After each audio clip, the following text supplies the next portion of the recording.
I'm just gonna start Crescent City. Really messed up situation, honestly.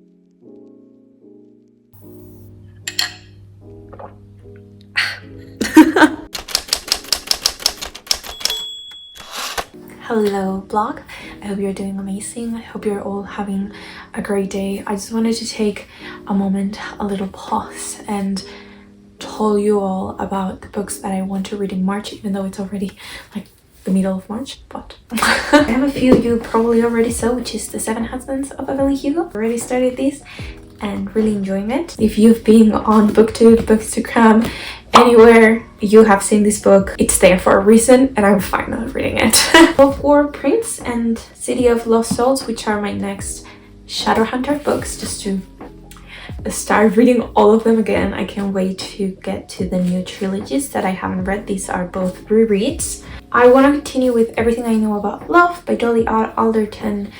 I started this book a few months ago and I was enjoying it. I don't know why I put it on pause, but I think it's one of those books that you read slowly, like you read a chapter every day. So I hope throughout the whole month I can read a few passages. I've seen people saying that they weren't really loving it, that it wasn't really something they were connecting to.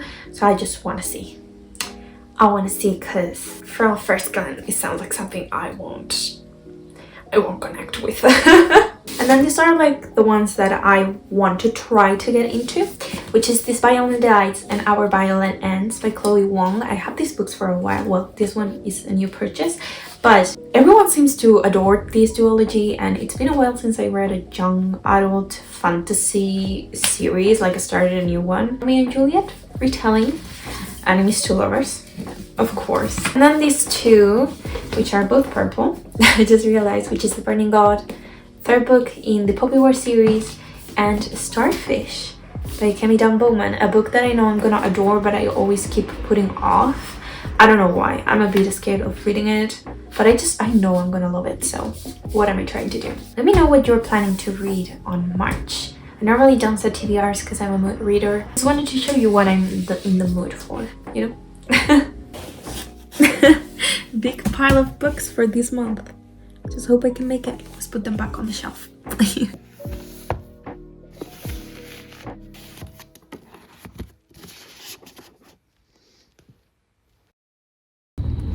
I just arrived at my friend Sarah's house. We're gonna just have like a chill day of playing Animal Crossing and the Switch. And yeah, she's also a little bit sick, so let's try to cheer her a little bit up. But yeah, I just drove here, so let's go in.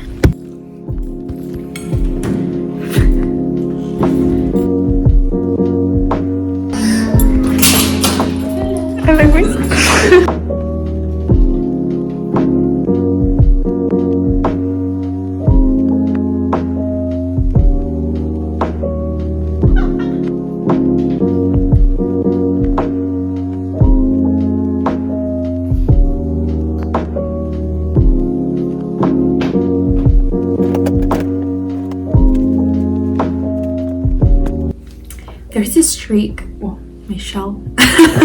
There's this streak in case you don't want to break your book spines, and when paperbacks are like really tight, they are not like floppy like this one. I do it all the time, even though I broke the spine of my 6 copy. But what I was saying, I'm gonna do with these, I have to thank Em for these because she is the one that showed me the streak. You just put the book like this, and then you go little by little. It takes a little bit of time, but it's worth it if you want to, you know, like breaking your spines. And you just go little by little, opening the pages like that till you get to the middle, and this will relax the spine.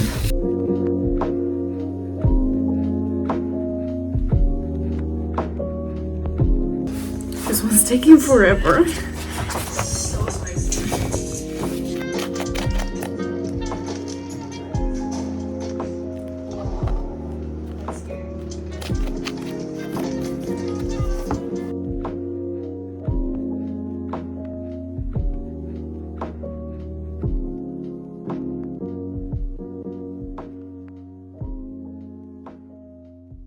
I just talked for like 20 minutes and I didn't press record.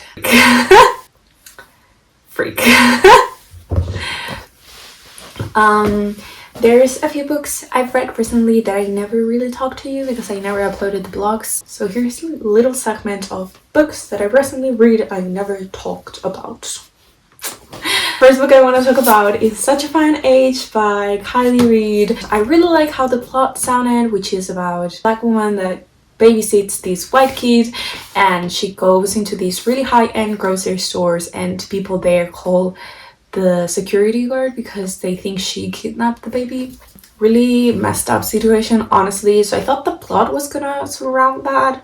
It did not. Like, the plot is completely different, but apart from that, the writing at the beginning was so hard to get into. The dialogue is the worst part out of the whole book. Felt like I needed a second brain to understand when the baby talks.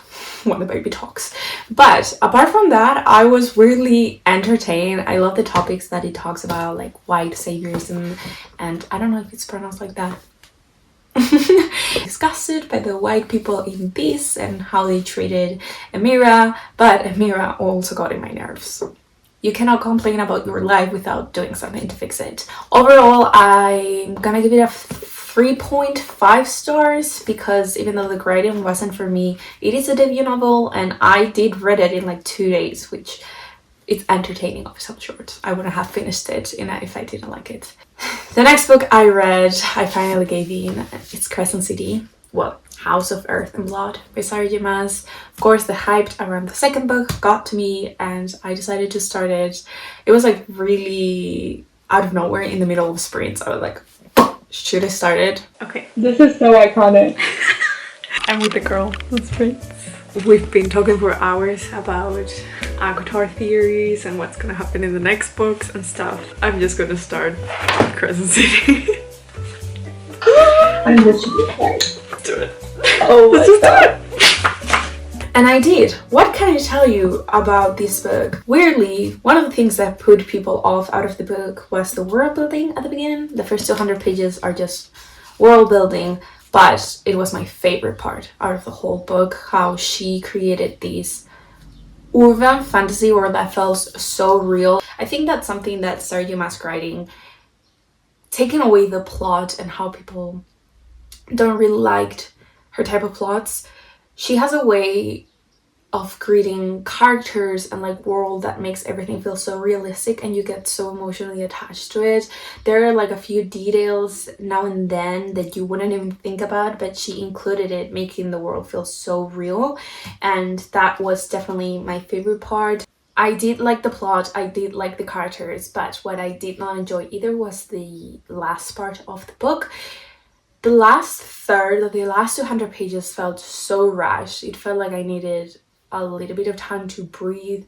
The plot twist happens so fast. We haven't really made it out of one plot twist and then there's another, and I truly didn't like what she did with the main character at the end. I would have loved to keep my main character as she was, but hey, it's Sarah, so of course. I think I'm gonna give it a 3.95, 4 stars probably, as it was enjoyable. It took me a while to read, but it's a huge book, so we ain't complaining about that. I'm not gonna read the second book now.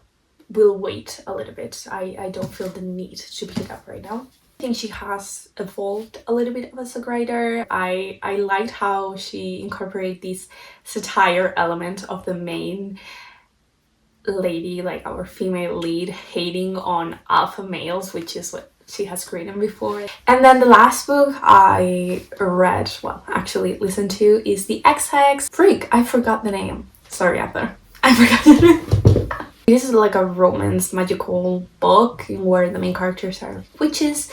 And oh my god, this book was so funny, fast to listen to. Just I wouldn't normally listen to romance because it made me cringe so much, but the narrator in this book, she is gold. This is the best audiobook that I've read with like Strange the Dreamer. These two are at the same level. She's so good at narrating the story. I was just laughing like while listening to it. It's also pretty short, so if you're looking for something fun, I totally recommend it. I think there's a second book coming out, which I'm excited now. I also saved all the books that this narrator has narrated because whoa, I fell in love with her. I want to listen to her more. She's so good. So truly, I'll put the name of the narrator here because I don't think we give credit to narrators when it comes to audiobooks, and it's hard. Narrating a book and making it feel like alive, it's super hard, and she did such a great job. So applause to you.